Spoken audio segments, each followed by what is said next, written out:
Breaking news. AP deputy CM Pawan తో మాజీ MLA Pendem Dorababu భేటీ అయ్యారు.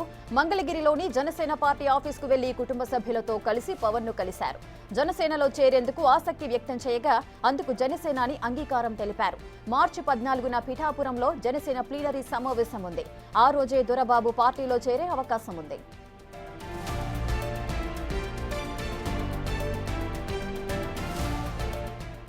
ఏపీ డిప్యూటీ సీఎంతో మాజీ ఎమ్మెల్యే పెండం దొరబాబు భేటీ అయ్యారు. భేటీకి సంబంధించిన పూర్తి డీటెయిల్స్ మా ప్రతినిధి శివశంకర్ అందిస్తారు. శివశంకర్, ఈ భేటీకి గల కారణాలేంటి, పూర్తి డీటెయిల్స్ చెప్పండి.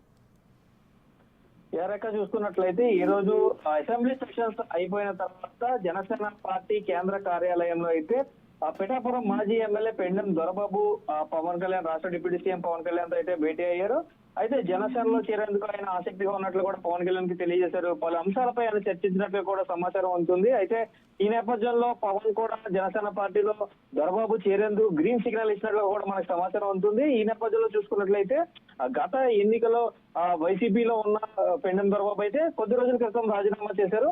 అయితే ఈ అది ఏదైతే వంగా గీతం తీసుకొచ్చి పిఠాపురం సిగ్మెంట్ లో సిట్టింగ్ ఎమ్మెల్యేగా ఉన్న తనని కాదని వంగా గీతానికి సీట్ ఇవ్వడమే వైసీపీకి రాజీనామా చేయడానికి ప్రధాన కారణంగా కనిపిస్తుంది. అప్పటి నుంచి కూడా పవన్ కళ్యాణ్ తోటి భేటీ అవ్వడం, అలాగే పవన్ కళ్యాణ్ ఎప్పుడు తన పార్టీలోకి రమ్మని వస్తానంటూ కూడా పెండం దొరబాబు ఓపెన్ గా ప్రకటించారు. అయితే జనసేన పార్టీ ప్లేనరీ అంటే జనసేన పార్టీ ఆవిర్భావ దినోత్సవం మార్చి 14వ తారీఖున పిఠాపురం నియోజకవర్గంలోనే జరగనుంది. ఈ నేపథ్యంలోనే ఆ ప్లేనరీలో ఆయన జాయిన్ అవుతారంటూ కూడా ఇప్పటికే చెప్తున్న పరిస్థితి కనిపిస్తుంది. లేదా 9 లేదా 10వ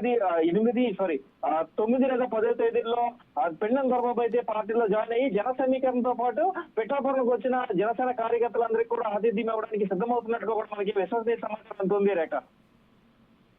right, thank you Shivashankar, thanks for the details.